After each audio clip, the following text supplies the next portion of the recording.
so that young ones can join the service. Because I left around 40 or 41 and I've been enjoying myself since then. I have no problem. But the fact remains that if you are there, because government are put at the age of 60, know that you can't produce much at that age anymore. Age will be wearing on you. 30, when you are 30 or 32, all your cells started dying. Cells of the body, that's scientific. So that's just the whole setting. So the fact remains that let the young ones take over too. I'm not advocating for youth, but the fact remains that even let the service be productive. Service, yes, civil service should be productive. No, I'm not saying they are not productive, but the fact remains that they should be all and doing. For example, now Minister of Agri should be able to feed the whole state through their initiatives. All right, so now we have defined what retirement means and what it looks like to retire in both ways, white collar. What are the major steps to take towards retirement?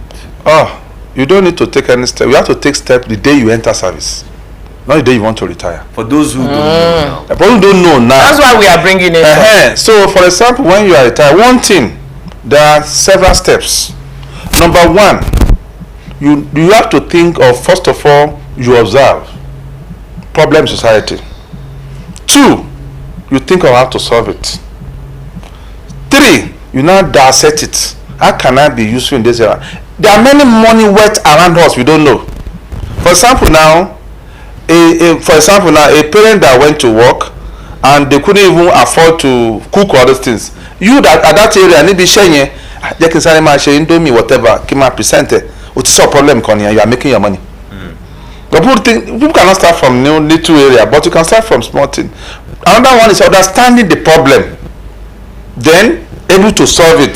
Mr. Sanlogo, remember, a lot of us, we don't have the same ability, mentality. Some people are agile, some people they are choleric people, at that stage. How do you maneuver, how do you manage your own body system or your own mentality towards retirement? I left service around 14 years ago. That was 2012. And I'm still bubbling. The fact remains that what matter is your talent. Try to recognize your ability. Kini mo le ṣe, kini mi ò lè ṣe. Gbogbo akọ́lá máa ṣe àgbẹ̀ o. Gbogbo de máa ṣe education is whatever. But now, wọ́n lo chemicals. Wọ́n fi ń gbin nǹkan, fertilizer, which is not appropriate for our health. And to have exportation, export àwọn kìnìún yẹn, òyìnbó ìbù tó máa tó chemical yẹn fún yín, they will tell you that they don't want anything that is not organic. Wọ́n á fẹ́ kẹ́ lo natural things. For example now, neem leaves, ewé dongoyaro. 1, tẹ́ ẹ bá ní wà creative enough tó wá lè package ẹ̀, wọ́n lè fi ṣe kíni, wọ́n lè fi ṣe fertilizer, wọ́n lè squeeze ẹ̀ kan fi ṣe herbicides, kan fi parí kokoríko, wọ́n tún lè fi ṣe pesticide láti pa kòkòrò tó lè affect crops. But how do we go about it? It's through skill acquisition.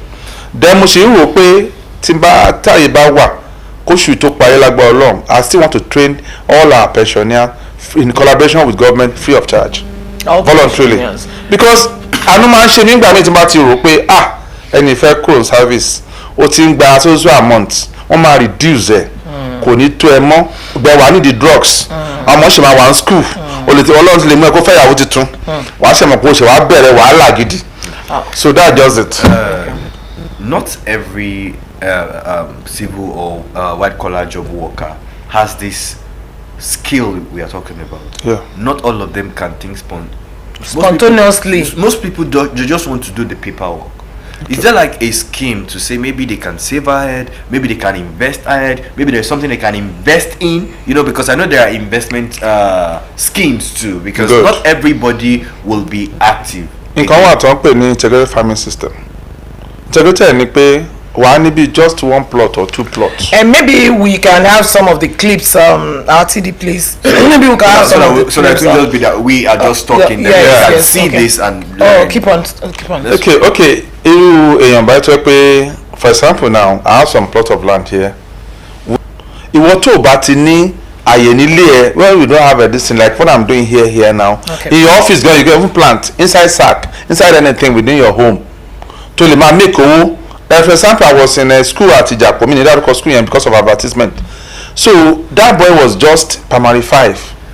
Ó wá bá mi nígbà tí mo kọ́ ọmọ ṣe ń gbin àlùbọ́sà, bó ṣe ń gbin ata, all those things. Only daddy give me some. I gave him. We don't know that her mother is even a widow. but she was left with some areas of land in Ijapo or housing estate. So when this child got home, he partnered with the gardener, and now they are multimillionaire. How? They plan this thing, buy your tomato or whatever here, and what happens later is that the mother now contacted me later, daddy Emma show. So that's another skill. Our family benefit. So in that process, can you say I'm not because we are very good. In my compound at Ibadan now, I don't buy yam, I don't buy tomato, I don't buy anything. You are just saying this because you love agri. Not every one of us. You can employ someone to do it for you. You know, sometimes even labor. Okay, I will labor no buruju buy. I will advise one thing, sir, man. Okay. The government create what we call education rangers, farm rangers. They go from anywhere to assist civil servant or this thing, and even bring more revenue to the government. Many farm rangers or backyard farming rangers. Turn the ministry here. And so the service one chef to the problem. To the podium to marimbe. Then only the government magba. Only the so that's how to make things work. We discovered that clip now. You are trying to plant onion. Yeah. So are you telling us that onion grows? Yeah, we have two types of planting. We have the seedlings, which is very expensive now because we got something from Kaduna. Then atuni bulb, we have special bulb. Tamangbi to only find 47 bulb per one bulb. Okay. Only albosa kan ni o. Only find be 47. Only won be now because that gbeni. You ti just a month. I will not take about 3 months for it to go to maturity. This one was not from an 87-year-old man at Bodija in Ibadan. I did for him. So and it works out. So in sack not busy. So within your home, you can, if you have half plot, it will take about 1,600 sack. If you have a full plot, 3,600. So already you to dolowo. Excuse me, well, if I'm allowed to give my contact, I can easily connect them with people in Ondo State that can help them do it. But let government be involved. Let's partner with government and do something better for people here. So that's just it. Okay. Thank you very much, RTD. Thank you for that clip. And we are paying host to Atologun Iginla. We're trying to talk about how to prepare for retirement. Why should we retire early? Do we have reasons to retire early? Many reasons. Please. One, to brace up for yourself, for your good health. Because if you are going to work every day and you don't rest, it's something else. But if you retire, you have to work too. I know. Those who retired in abroad were given some things to do too. For example, as a magistrate, as a councillor, I mean other things. But you ask them first. But I want to implore the government is that once people retire, let them have their money immediately. Not to be delayed for any reasons. They are not saying if you pay something around 2015, I got some 2015. Can you for government to one by you? This thing have been accumulated, pile up. I know the government local ayé dàtí wa really ṣe pàtàkì lọ́pọ̀lọpọ̀ nítorí pé àwọn míì wọn ọmọ kan tó fẹ́ ṣe o. It's left for you to tailor them. Like for example, ní other place wọ́n ní association àwọn ìyá yahoo association àwọn we are not going to try and share that way because they thought that that's the best way. Ọmọ tí o ti tó 18 years fẹ́ gun mọ́tò 20-30 million. So we should not tailor that way. I think this fault is from you, the elderly ones, because we worship money in Nigeria and ọmọ tó bá ṣe tó pọ̀wọ́ wálé òun ni ti dádì ẹ̀ ọmọ tí ó bá ti wà òkè tí mọ́mí tó máa ń jẹ́. Nǹkan tó ṣẹlẹ̀ ni pé kì í ṣe pé fault and parents kì í tẹ̀ tún ṣe fault wọn. We don't care for our children anymore. Our career surpass our family responsibilities. But we need to feed these children. I know, but sometimes you have time for them. Talk to them, make them your friends.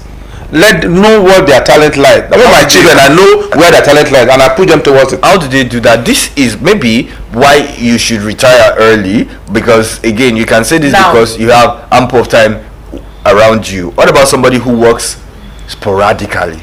And you know, if you work, but one day you will fall dead, or you fall tired.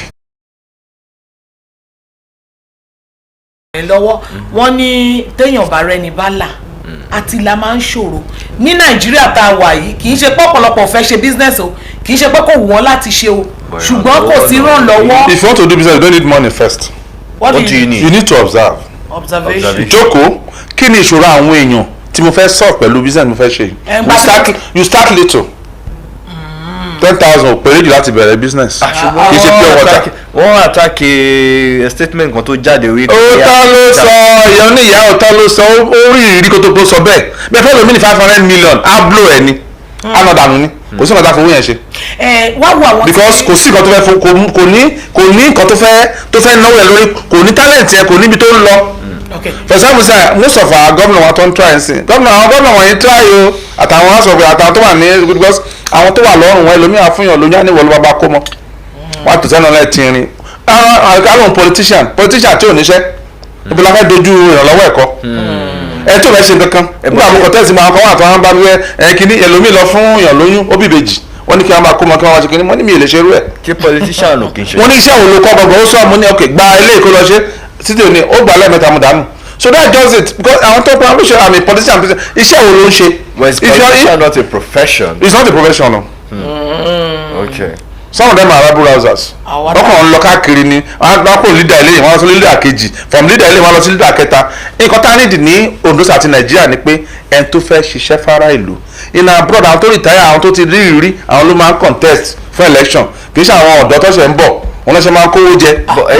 any sir I mean speaking on behalf of the youth are you saying the youth are not. Okay, give me an example of youth tó yẹ kó ṣe dáadáa ní Nàìjíríà. No, what is just give me one or two examples.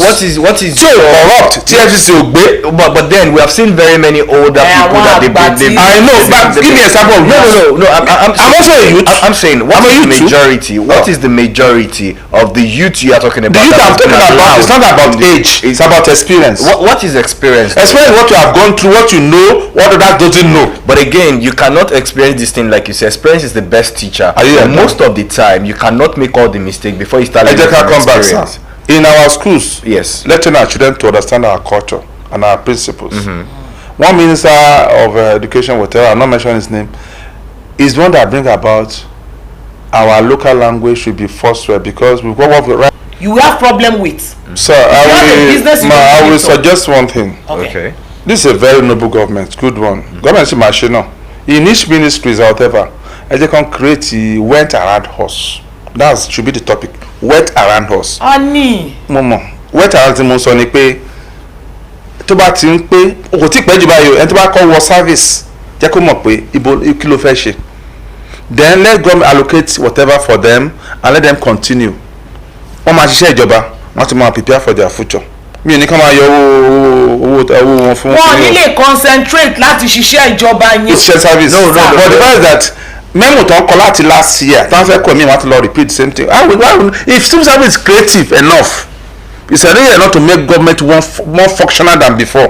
Are you saying civil service? tí o bẹ bá continue káwọn kan tún support ẹ ní gọ́ọ̀mẹ̀ntì yìí ẹ rí i pé things will be different. àwọn tó wà service kọ́ máa train àwọn náà towards kìíní partnership so that wọ́n mọ̀ pé yes ibi tí mo fẹ́ dà nílé kó ti máa ní adìyẹ márùn mẹ́fà sílé ẹ̀ kó ti máa ṣe all those things. ṣé mo gbà ẹlòmíì gan á retire voluntarily alóhùn ṣe mọ́ kó o face business. nísìnyí báyìí èèyàn wà tọ́pẹ́ má èèyàn wà o nílò láti ṣiṣẹ́ iṣẹ́ ìjọba kó dẹ̀ concentrate kó má ní any side hustle láti make sure pé iṣẹ́ ìjọba yẹn lọ dáadáa o tún wá lọ dá business kan. ṣé iṣẹ́ ìjọba máa ń gba sátidé lọ́wọ́ èèyàn.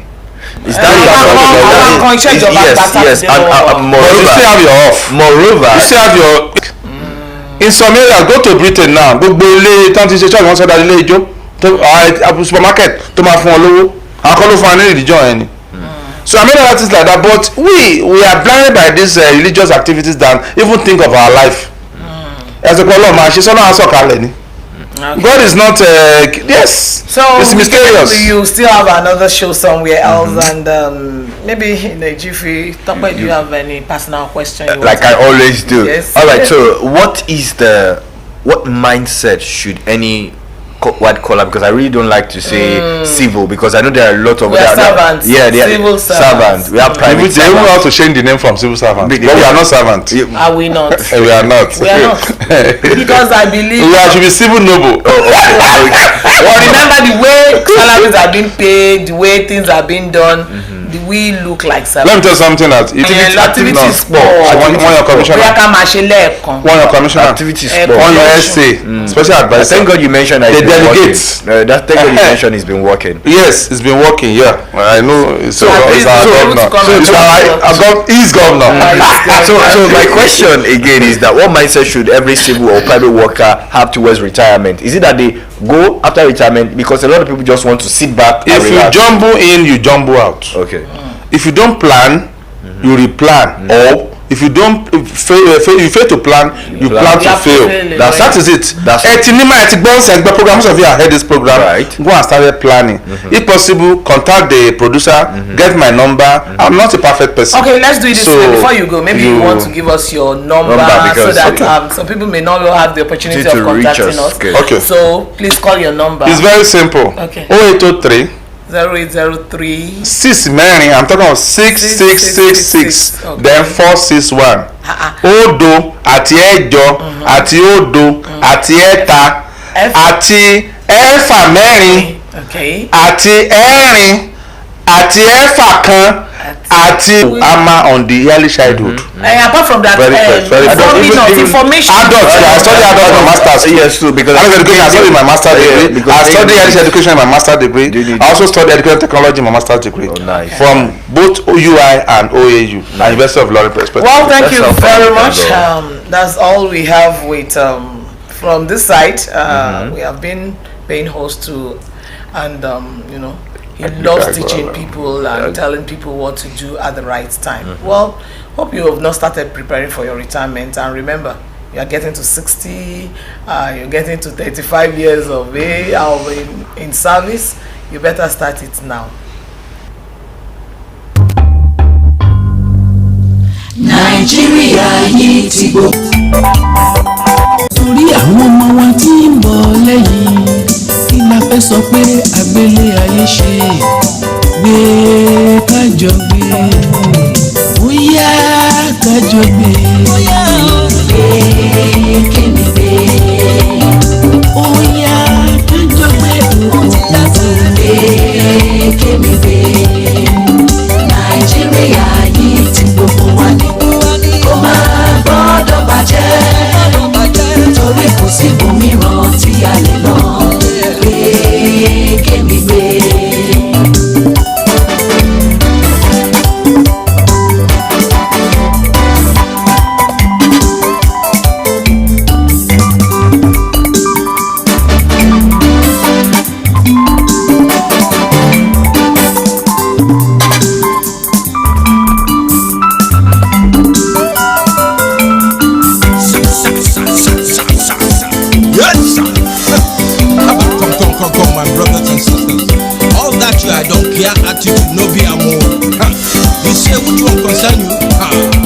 Make you think the thing well, because Andrew will check out see they help.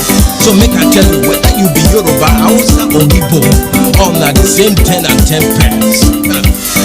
Now him make we go join hands together, make we country better. No say I no tell you. What's up? Samarin Nigeria, Mudaga Nigeria, Yamata Nigeria, Mudaga Nigeria, Muhata Hanumu, Mudaga Nigeria, Nigeria. Namune, Nigeria, Namune. Come, make we lift our boat.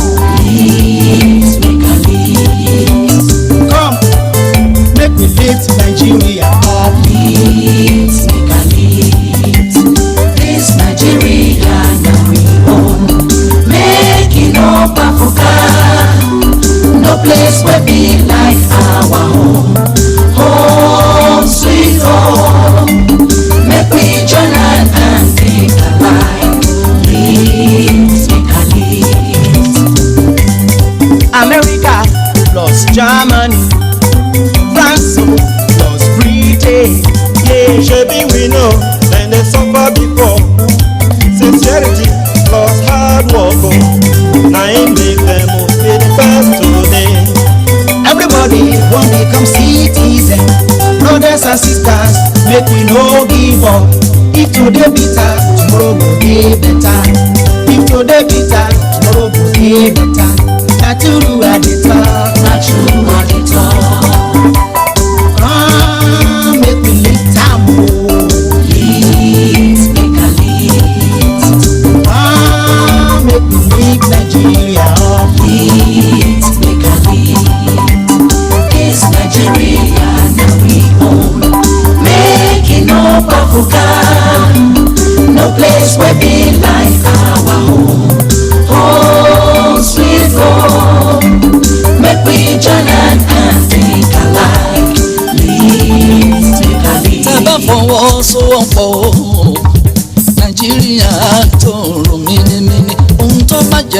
là ń tún ṣe ọ̀rọ̀ nìyẹn.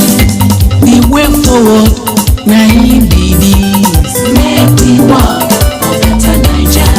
Whatever we sow na him we go reap o. Make we work for better Naija.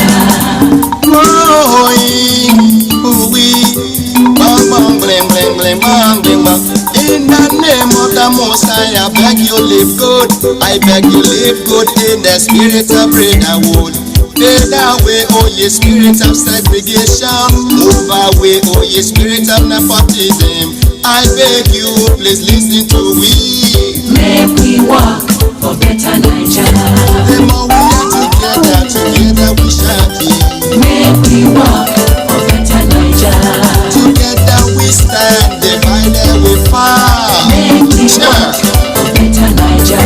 If you are a leader, please show good example. Make we work for better Naija. Just like the Father will do to the Son. Make we work for better Naija. If you are a follower, I beg you follow good. Make we work for better Naija. Just like a sheep and a shepherd. Make we work for better Naija. I beg you live good. Make we work for better Naija. We have no other country. Make we work for better Naija. United we go stand. Divided we fall. For better Naija. Make we make this our great nation Nigeria great. Make we work for better Naija. My people, if we do better, we go chop better. If we chop better, we go live better. And true, if we live better, our pikin them will live better. And with better education and everything, come dey nyam. Na peace be the answer. Jama'a samari da 'yan mata wasu kasaku ne abu da zan faɗa muku. Wato lokaci bai kure ba da za mu haɗa ne mu rike wannan Najeriya sama. Dan wannan Najeriya faɗi ina za mu shiga ina za mu je. Saboda haka dole wannan gaskiya ne mu haɗa hannunmu mu rike wannan Najeriya sama. Don wannan Najeriya namu ne na kowa ce. Umunne munu na mo okorobịa na gbọghọbịa mulonumo. Make we work for better Naija. Ọganiru n'ọchịchị ọma ọ na-eweta ịfụnanya. Make we work for better Naija. Nigeria be our country forever and ever. Make we work for better Naija.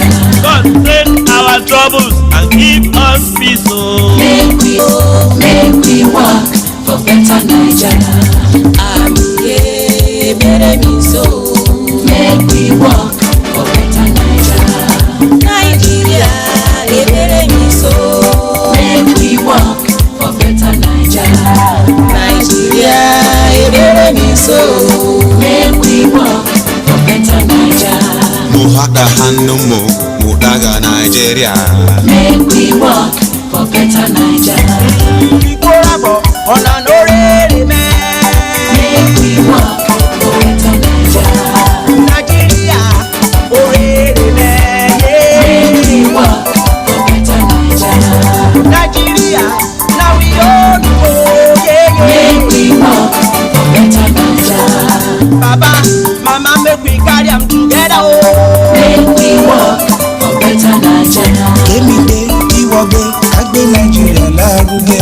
Make we work for better Naija.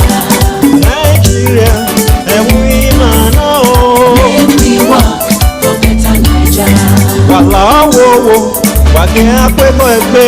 Make we work for better Naija. Wegi yare magayore. Make we work for better Naija. Nigeria tudo meda o eda garako sona kan. Make we work for better Naija. Agbájọwọ́ ohun ẹ̀mẹ̀mú ìṣàyà. Make we work for better Naija.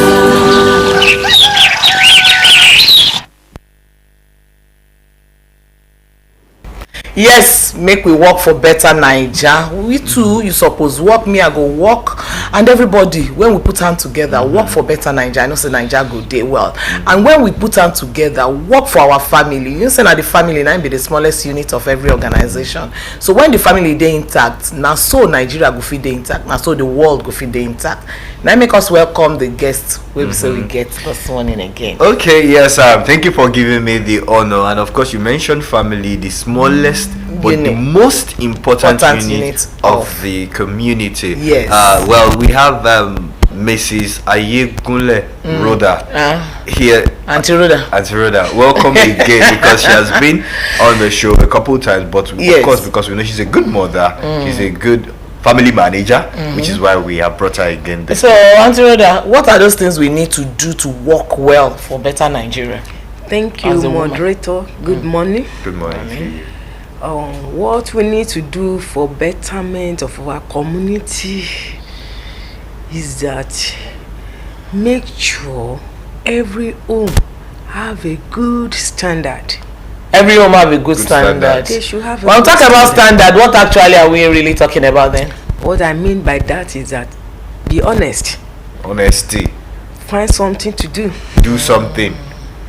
Care for your children. Care for your children. Care for your husband. Care for your and care for your neighbors. Wow. I like that, neighbors, because you've done it in your house and then you're extending it to your next and if you door. don't extend it, Yoruba gan bo wọ́n ní tó ara ilé ẹni bá ń jẹ kòkòrò kí kòkòrò tá bá ti dá sí nígbà tí kò ní jẹ́ ká sùn mọ́jú. So well, thank you very much, and that will be bringing us to the topic we want to treat this morning. Gbé wípé ẹ jẹ́ ká ní holiday gbọ́rọ̀ kí lẹ rò pé wà lọ́kàn wọn tí ẹ lè rò. Kí àwọn ọmọ yìí kan tún lè fara mọ́ òbí wọn dáadáa, kí wọ́n dẹ̀ tún ní ìtọ́jú pẹ̀lú ìsinmi tó péye. Láràárọ̀ ẹlòmíì ti jí ní 4:30, 5, ẹni tó late jí ní 5. Wọ́n ti máa jí àwọn ọmọ yẹn, àwọn kéékèèké ṣógun láyé ni. Wọ́n ti jí wọn, wọ́n ti máa wẹ̀ fún wọn. Ẹ ti máa rá ọmọ mi lọ́nà school 7:30. Ọmọ mi gan ti jí, wọ́n ti máa gbé sọ́nà níbi 6:30 tí ilé ìwé wọn bá jìnnà. So irú holiday gbọ́ọ̀rọ̀ yìí mo rí wípé àwọn ìjọba àti àwọn olùkọ́ àti àwọn elétò ẹ̀kọ́ rí wípé káwọn ọmọ náà tún ní ìsinmi tó péye, kí wọ́n tún fara mọ́ òbí wọn, kára wọn tún mọ́lé sí díẹ̀. Because àwọn ọmọ yẹn tán bá ti lọ sílé ìwé bẹ́ẹ̀ yẹn, ọmọ mi ò tún di 5:30, 6 from tó bẹ̀rẹ̀ láti ká jí ọmọ, ká wẹ̀ fún, ká fún lóúnjẹ tó dára, oúnjẹ tó péye, kì í ṣe amúnúkún nìkan, protein, nǹkan tó lè boost imú wọn. Ẹ̀kan sọ ni ó dùn sọ lẹ́nu protein, nǹkan tó lè boost kí jẹ́ àyìn ò mọ káyọ̀ mọ nǹkan tó ṣẹlẹ̀ ń lò ní. Kì í ṣe owó rẹpẹtẹ àbí owó iyebíye náà fi ń jẹ balanced diet. Balanced diet bẹ̀rẹ̀ látòrí ẹ̀fọ́. Kí tó wọlé lẹ́ẹ̀kan mò ń gbọ́ olùsọ̀rọ̀ wa tó ń sọ̀rọ̀ nípa àgbẹ̀. Àwa náà dọ́gbọ́n irú ẹ̀. Ká gbin ẹ̀fọ́ sáyìíká wa, ká ṣe ẹ̀fọ́, ká gbin. Àárọ̀ ìbá àtọ́ tí mo dà sẹ́yìn kùlé ibẹ̀ mo ti slice sí kinní tí mo fẹ́ jẹ tí mo gbé sílẹ̀. A lè ṣe bẹ́ẹ̀ yẹn. Irú panla náà tí wọ́n jọ àbí kí náà pé kí ṣe gba látọ̀ tí yàn panla ní ẹja yín kí náà pé ṣáwá. Àwọn míì wá níwọ̀n láìkẹ̀ ẹ bọ́ lódìndí ẹ ra ayọ̀ egun ẹ wọ ẹrun fún àwọn ọmọ yẹn, wọ́n á jẹ́ èdè, wọ́n sì rédè wọn 100 naira. Mo fẹ́ kẹ́ sọ̀rọ̀ nípa. Sọ̀rọ̀ sókè bọ̀bọ̀ yìí kí ló ṣe. Bó ṣe rí lára mi ni mo fẹ́ kẹ́ sọ̀rọ̀ nípa ìwà ọ̀lẹ láàrin àwọn ọmọ wa. Àwọn ọmọ wa torí wọ́n á ní ọmọ kan mọ́mì mi ò lè fọbọ́ o, mọ́mì mi ò lè gbálẹ̀ o. Ṣé kì í ṣe àkókò èlò yẹ ká kọ́ gbogbo àwọn ọmọ yẹn ní abọ́ fífọ̀ ilẹ̀ gbígbà o àti gbogbo àwọn òbí tó jẹ́ pé kò ní gbà kí àwọn ọmọ ẹ̀ ṣe àwọn iṣẹ́ ní wọn fúnra rẹ̀ ló ń ṣe. Tó bá ti ṣe fúnra ẹ̀ ó ń bọ ọmọ yẹn jẹ́ fọ̀la ni. Tí ọmọ bá wà nírú holiday bí eléyìí, àkókò ní láti kọ́ wọn. Ìyẹn kò fi gbogbo ara dáa. Like irú ọmọ tí mo ṣàpẹẹrẹ yẹn ó wù mí kó wá ni. First daughter mi ó ní àwọn ọmọ náà grandchild, wọ́n ní wọ́n ń bọ̀ wá lọ́lídé. Ọkọ mi ní rárá ẹ má pàyàwó mi fún mi, kò sọ lójú wọn o. Tí wọ́n ní mi ò sí nílé, wọ́n travel.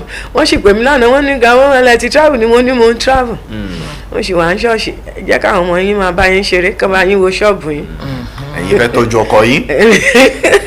torí ohun tó wà nínú àwa èèyàn nìyẹn tí wọ́n tún sọ ká ẹ lọlé grandma yín ẹ máa lọlé grandpa ẹlòmíì bó dẹ̀ ṣe ń kó wọn lọ ẹ̀ ó dá tábàtì ẹ̀ love opportunity bẹ́ẹ̀ grandma ni pé ẹ máa bọ̀ kí ló yẹ kí àwọn irú òbí wọ̀nyẹn ó ṣe fún àwọn grandma ń gbà yẹn. ó yẹ kán ṣèpèsè oúnjẹ táwọn ọmọ yẹn á jẹ ń bẹ̀ kò sẹ́ẹ̀ṣẹ̀ ń bẹ̀ kán fún grandma lówó kan fún grandpa lówó kán má sọ pé torí pé ọmọ tó ń kó bọ̀ ni o akànní ká ṣe yẹn fún yín kẹ́ fi ṣe káàdì o ẹ̀yin náà ti gbóòwe kò ń pẹ́ tó tún bẹ̀rẹ̀ another lesson iṣẹ́ làwọn olùkọ́ ṣe o àwọn òbí ti ń làmẹ́ẹ̀tì burúkú nígboro holiday yìí mo wá ní ẹ rí i pé iṣẹ́ ni olùkọ́ ń ṣe so àwa náà ẹ jẹ́ ká bójútó àwọn ọmọ wa ẹ jẹ́ ká báwọn olùkọ́ ṣe ń gbà mọ́ra yẹn ẹ jẹ́ káwa náà gbà mọ́ra irú ọgbọ́n system tó ń lò yẹn ẹ jẹ́ káwa náà lò like irú ìjẹ́ni tí mo wà lé ariwo lálálá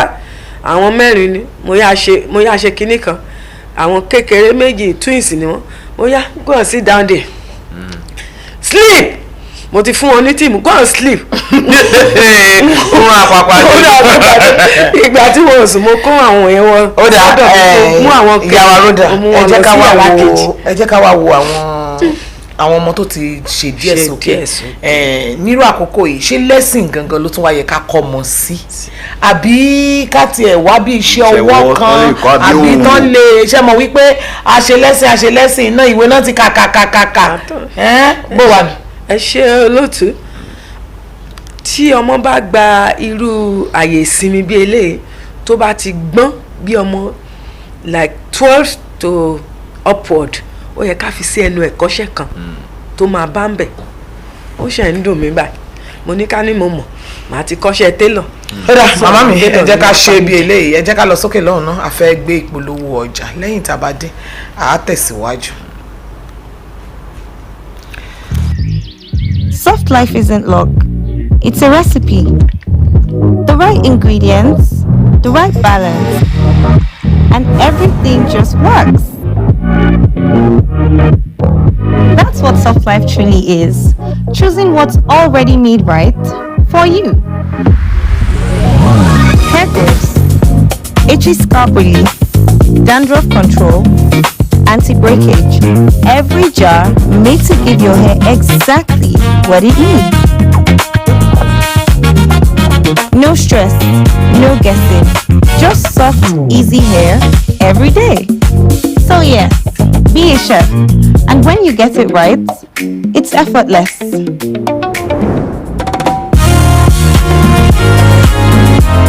Lush hair, live the soft life. Excuse me, ma. This is your 100% human hair. Babes, are you sure you want to spend this much on hair? Since your landlord just increased rents, I saved for this one separately on money points. You say you save on money points? Yes. This Madam Money Points here, the array of hairdryer there is target savings money points I used to have it. The rest of this my sub is this savings money points I used to do it. The salary of this my staff is save as you transact. Jennifer, Money Point save as you transact. Money Point fixed savings and Money Point target savings. What's up? Why did I tell you to contribute to it? Why should I? Come on, oh, you go give your money to Adaku to save. You see Money Point account there. You know go open a savings account. Now Adaku you shoot. I beg everybody inside this my saloon. Oh yeah, bring out your phone and download the Money Point hack now. It's for you. What are you waiting for? Download the Money Point hack now. Adaku, wow, the Money Point account. Money Point, made for your progress. Football lovers, the wait is over.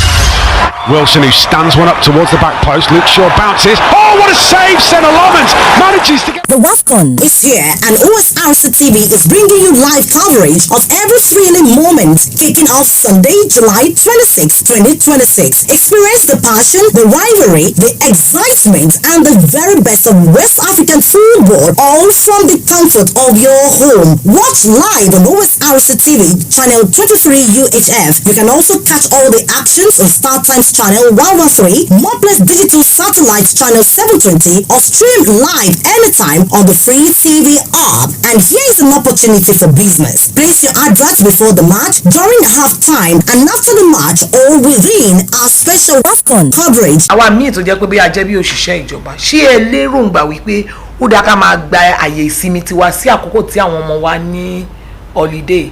Tá a bá gbà síbẹ̀, kí ni àǹfààní tó lè ṣe àwọn ọmọ yẹn?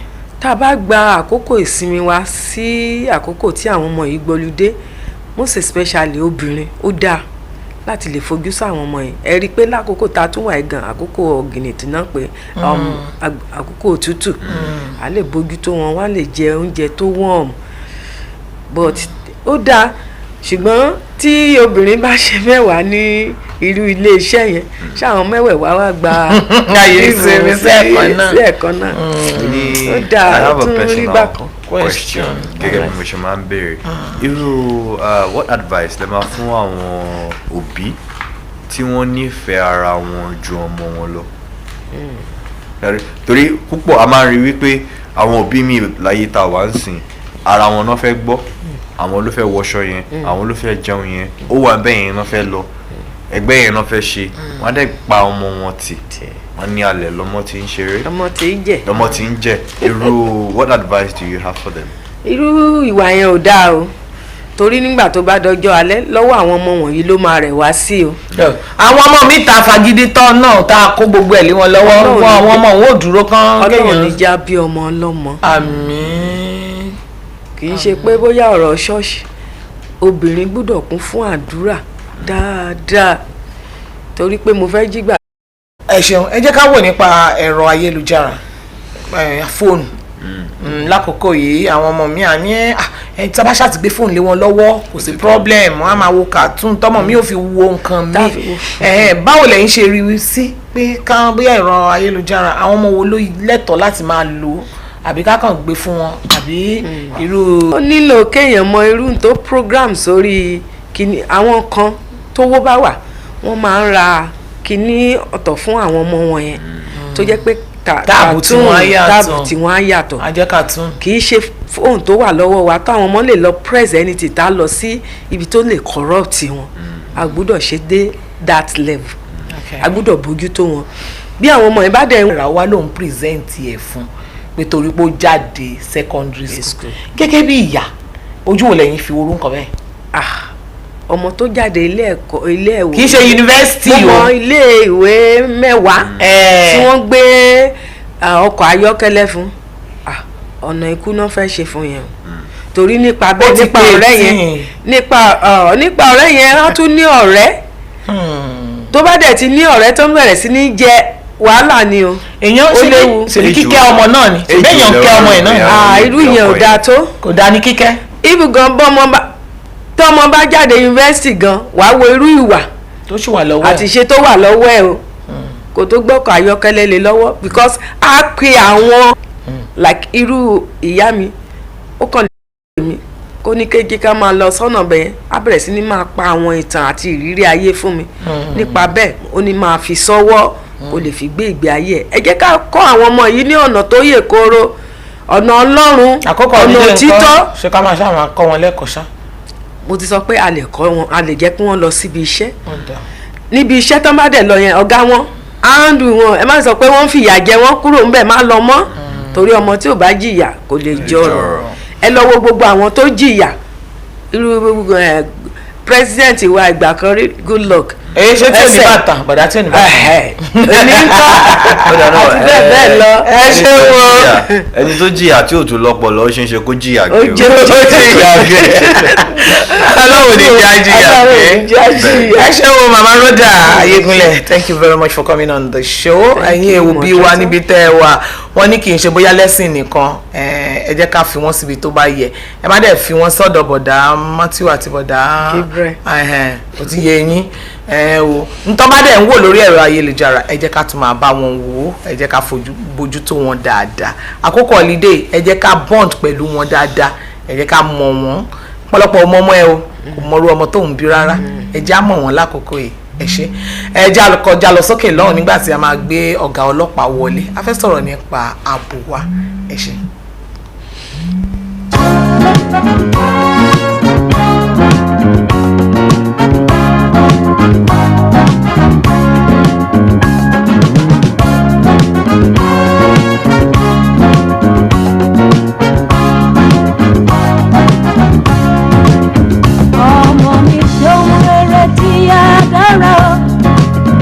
Ọmọ mi gbọ́ tèmi tí á dára o. Ọmọ mi ṣeun rere tí á dára o. Ọmọ mi gbọ́ tèmi tí á dára o. Ìyá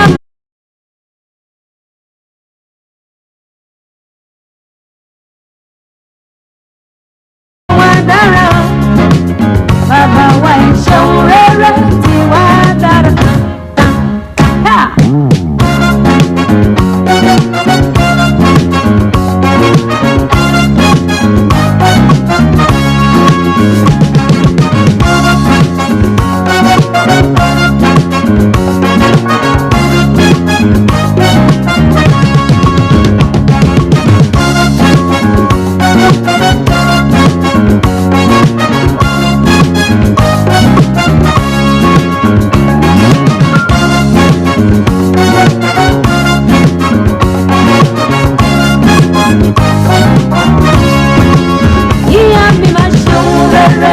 Àdúrà fún mi, bàbá mi máa ṣeun rere, àdúrà fún mi. Ọmọdé bá wíwà burúkú wá ní yàrá lọ́kọ. Ọmọdé bá wíwà burúkú wá ní bàbá rẹ̀ lọ́kọ. Ìyá mi fọ̀nà tẹ́tà mi láyé. Bàbá mi fi wá tẹ́tà mi láyé. Ayé tí mo wà yìí kò máa yé mi yọ. Èyí ni Ọlọ́run kejì mi láàyè. Ìyàwó ẹ̀ ṣeun rere, bàbá wa ẹ̀ ṣeun rere. Ìyàwó ẹ̀ ṣeun rere tí wá dára o. Bàbá wa ẹ̀ ṣeun rere, ìyá mi máa ṣeun rere. Bàbá mi ṣeun rere tí wá dára o. Ìyàwó ẹ̀ ṣeun rere, bàbá mi máa ṣeun rere. Ìyàwó ẹ̀ ṣeun rere tí wá dára o. Bàbá wa ẹ̀ ṣeun rere, ìyá mi máa ṣeun rere. Bàbá mi ṣeun rere tí wá dára o.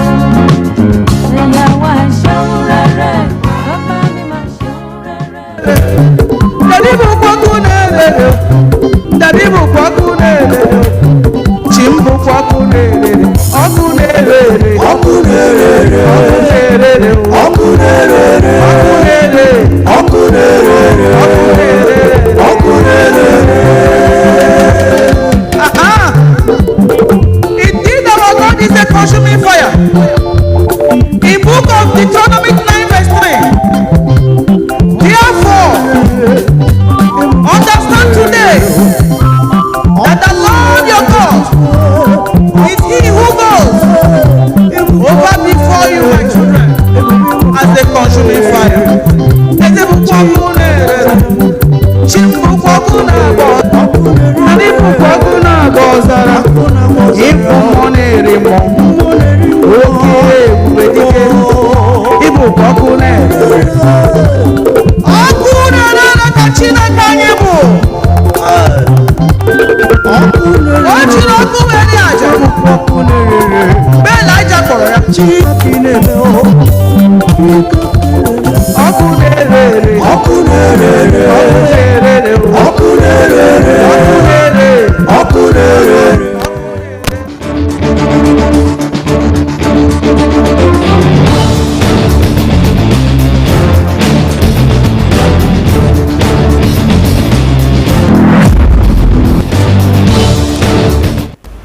Remember, the people you mingle with will always affect what you're doing and your character. So anything you listen to will always feed your mind. We're still on the show Mixed Grill, and I told you earlier that we'll be talking about our security, especially with our children. We're so concerned about the children because they are home now. They are not under any custody of the of schools or anywhere. So they are in the custody of their parents, and a lot of parents are so lackadaisical to training the children or taking care of them because everybody wants money. So the security of our children at this particular time. I remember when we were very young. Fancy, and it's looking so colorful. You look so good in it. And the beret is so fine. It's so fine. The way he's even, he smiles to his, this is what it looks like when they say police. Is your friend. Is your friend. This is what it looks like. Is police really our friend? Of course, police is always your friend. And there's no other friend you might have that will be better than the police. We'll find out. Of course. We'll find out. So tell us about yourself. Well, my name is DSP Abayo Mijimo, just like you've said. I'm the Ondo State Police Public Relations Officer. So I am the one who is saddled with the responsibility of the image making of the Ondo State Police Command. Okay, good to have you on the show. So definitely we have the right peg in the right hole. Perfect. And today we want to educate, we want to inform.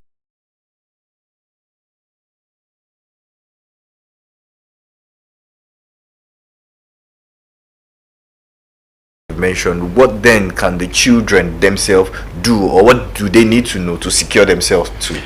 Children, as we all know, they cannot utterly protect themselves, so to say, and wherever they are, we always have their presence. Those in charge of those places should always take care of the security of children. So I would like to break this into three aspects. For example, at home.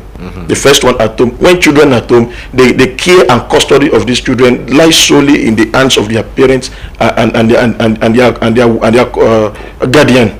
So it lies solely on them. Public places they are going to, and they should not just also, they should also not go alone, because when you keep them alone, there is this propensity of strangers approaching them or taking advantage of their naivety. Okay, there is this idea in Nigeria. We don't want some. We say it in Yoruba. Omo gate ni. It's always at the 4 walls. Omo get inside the gate, and sometimes they cannot even stand on their own. Do things their own. Only is mommy takes me here, daddy takes me here, and other things. In a situation where we have children like that, and sometimes we parents, African parents, we want to have authority over almost everything. Some children are not bold enough to say, no, I am not following you, no, I am not doing this because of being timid, or I know, or I want to respect my mom, I can't talk. So in a situation like that, what do you advise the children? We want to talk about the children first before we go straight to the parents now. And immediately those people will come. But do we have such number in Nigeria for children, to say, okay, this is their right, they can do this because of security or other things? For Ondo State Police Command, we are working on having a very short dial code. That every person's, be it children or adults, can always reach out for emergency services. But for now, we have our inquiry number that you can always reach out to. You can, once it is being dialed up, 247, someone will definitely attend to you. And we have also advised our parents that they should ensure that they relate with the nearest police station at your end, have robust relationship with the DPOs and the officers there. You can always reach out to them once, because the police station is the closest police formation to your place, and you must have a cordial relationship with them, so that in case of emergency or anything, you can always reach out to them.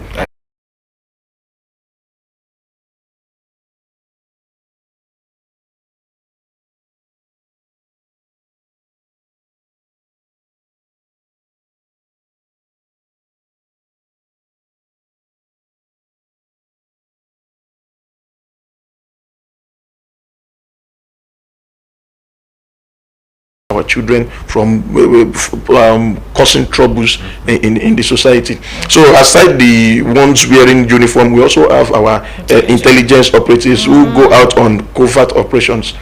So they are all there. They are among the Okada riders, they are among the motorcycle drivers, in fact the petty drivers, the petty traders. So they are also amongst them. So they have been giving us credible and actionable information as regards this. And thankfully, in Ondo State Police Command, our efforts has culminated into this relative peace that we are enjoying so far.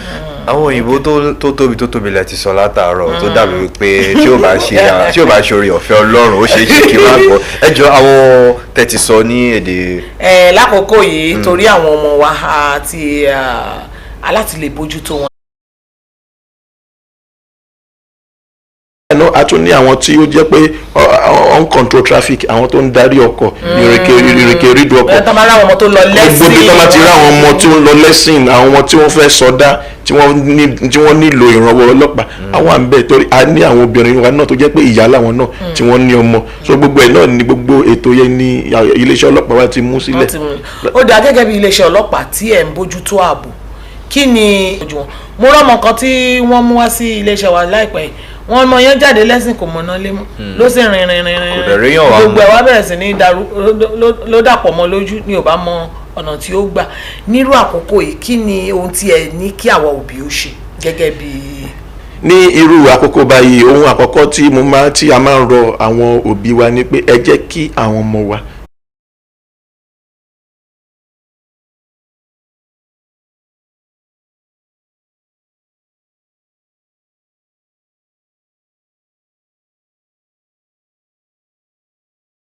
tàbẹ́ni tí àwọn òbí wọn gún mọ̀ pé ó ń bọ̀ lọ́dọ̀ wọn kọ́ wọn máa súré sílẹ̀kùn fún wọn tí irúfẹ́ ẹni bẹ́ẹ̀ yẹn bá wá tí yóò kọ́lé. Kódà àwọn kan tiẹ̀ tún ṣe débi wípé wọ́n ní nǹkan tá ń pè ní kámẹ́rà tí ó wà ní ẹnu ọ̀nà níbi géètì wọn, wọ́n ní kámẹ́rà níbi géètì wọn, téèyàn kan bá kanlẹ̀kùn wọ́n á sáré lọ sí di kámẹ́rà yẹn wọ́n á lọ wò tàlẹ́ni tó wà níbẹ̀, lójú ẹsẹ̀ bẹ́ẹ̀ lọ́ọ́ ti máa pe òbí wọn pé mọ́mí o àárí èèyàn báyìí ní ṣe ẹ̀rọ̀yàn wá sí ilé, so òbí àwọn tàbí tó máa pe àwọn ọlọ́pàá ni wọ́n máa pe wọn. So ẹ jẹ́ kí àwọn ọmọ wa náà kí wọ́n jáfáfá sílé, kí á kọ́ wọn débi pé wọ́n máa mọ bí wọ́n ṣe máa fèsì sí àwọn ìbéèrè tí àwọn àlejò. Ìgbà mí kẹ̀dẹ̀rẹ̀ a máa ní àwọn àlejò kan tó jẹ́ pé wíwá tó ń bá wọ́n fẹ́ wá fíràn ni, wọ́n fẹ́ wá fíràn, wọ́n máa béèrè dádì ẹ̀ ńkọ́, ìgbà wo dádì ẹ̀ máa ń jáde, ìgbà wo dádì ẹ̀ máa ń wọlé. So tí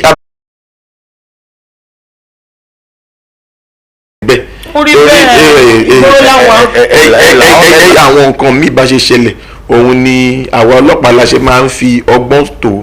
Irú ọmọ kékeré tẹ́ sọ ní ìsinyìí, kò sí ọlọ́pàá tó máa rí ọmọ kékeré lójú ọ̀nà tó máa dá jìnnìjìnnìbó tó máa ṣe gẹ́rẹ́gẹ́rẹ́ pẹ̀lú ẹ̀. Bó ṣe wà ọmọ akọ́kọ́ bí láwọn ìbéèrè tí ó ṣe kókó tó ṣe pàtàkì ni. Nítorí bó ṣe wà tábàárì ọmọ kékeré nídìí ta ló ní mọ́tò tó bá ní bàbá tòun ni kí lọ́jọ́ orí ẹ̀, driver's license ẹ̀ ń kọ́. Irú driver's license ní ìsìn orí ẹ̀ lẹ́tí máa tó bá ní ìbílẹ̀ rẹ̀ ti máa wò, torí kò sí ibikíbi tán ti máa fún ọmọ tí ó ti pé ọmọ ọdún méjìlélógún ní driver's license, kò sí. So níwọ̀n ìgbà tọmọ Yorùbá ti ní irú ọmọ bẹ́ẹ̀ yẹn wọ́n máa ní láti gbé kúrò lójú ọ̀nà gbé wá sílé, kò ń ṣe fún kankan bọ̀ fún ààbò títí ẹ̀, torí òfin ò fààyè gbà fún ọmọ kékeré kó máa wá ọkọ̀. àmọ́ ti dírígòdò mi ó ti dàgbà ó ti jẹ́ lọ. ara lásán ni orí àwọn short code yẹn nọ́mbà kékeré ìpínlẹ̀ Ondo nọ́mbà kékeré tí a lè máa pè tí a bá ní ìṣẹ̀lẹ̀ pàjáwìrì tàbí tí a nílò ìrànwọ́ ọlọ́pàá tàbí àwọn ẹ̀ṣọ́ mi. Kò sígbà tẹ́ pé èèyàn kan máa dáhùn láti gbọ́ ohun tí ẹ fẹ́ sọ fún wa, wọ́n dẹ̀ máa ṣiṣẹ́ lórí ẹ̀ ní kọ́mọ́kóbó. Àti pé àdẹ̀tún máa ń rọ àwọn èèyàn wa pé kí wọ́n ní ìbáṣepọ̀ tó dánmọ́rán pẹ̀lú àgọ́ ọlọ́pàá tó bá súnmọ́ wọn jù, torí àgọ́ ọlọ́pàá tó súnmọ́ wọn jù yẹn ó ní DPO, ó ní DCO, ó ní DTO, ó ní àwọn ọ̀gá ọlọ́pàá kékèké náà tí wọ́n wà níbẹ̀. So tẹ́ bá ní ìbáṣepọ̀ tó dánmọ́rán pẹ̀lú wọn, ẹ máa ní nọ́mbà ẹ̀rọ ìléwọ́ wọn, ẹ máa ní lọ́wọ́. Tẹ́ bá ní ìdí anything tàbí tí ẹ fẹ́ ké pé wọ́n tẹ́ fẹ́ ṣe ọkọ ní kọ́mọ́kọ́mọ́, mo lè fi yẹn dá yín lójú. They will feel like dressing. No, appearance does not constitute any crime under the law in Nigeria. Thank you. It does not constitute any offense. Thank you for that. So now recently we learned they said our phones are personal to us, but sometimes in a situation we find police officers telling us to bring our phone, open your phone, blah blah blah blah. Is it part of the training? No, you have said it all, that your phone is your personal belonging. Okay. So no police officer has the right to ask you to open your. You just insist that you are not opening your phone. There is nothing will happen. When there is heaven will not fall. Nothing will not happen. In Ondo State Police Command, no police officer, because the CB has taken deliberate effort to lecture our men. We have lecture on weekly basis. We have lecture on monthly basis. I was like coming to that. Do you really train and retrain the police officers? We train and retrain. And as I speak to you, we have sets of police constables that are currently undergoing to combat operation trainings. Right. So training from our Ondo State Police Command is a continuous exercise. But we have this idea of sometimes police officers have been transferred to some other places, maybe especially your company. So if Oga comes to this place then and is training us here and takes Oga to Edo, you remember something that happened last time in Edo? Maybe I think they are commissioner was like moving around and saw someone on slippers and improperly dressed. Oh my God. And still in police, and we believe police should be role models. In a situation like this, what do you think? And you are wearing earpiece. To me, does not constitute any offense. But to the police force, if at any security checkpoint you are being you are being stopped or you are being asked questions, you should cooperate with them.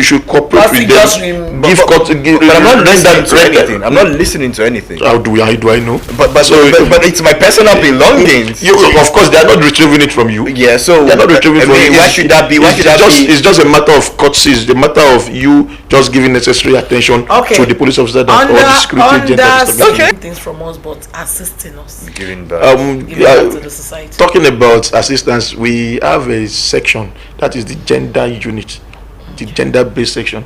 So they have a very seasoned senior officer who is in charge of that section, and they have always been going around attending meetings that involves children, women, and aged people, and they've also been going out to sensitize our people, to let them know their rights, know where their rights, when their right is being infringed, the activity, the things they can do.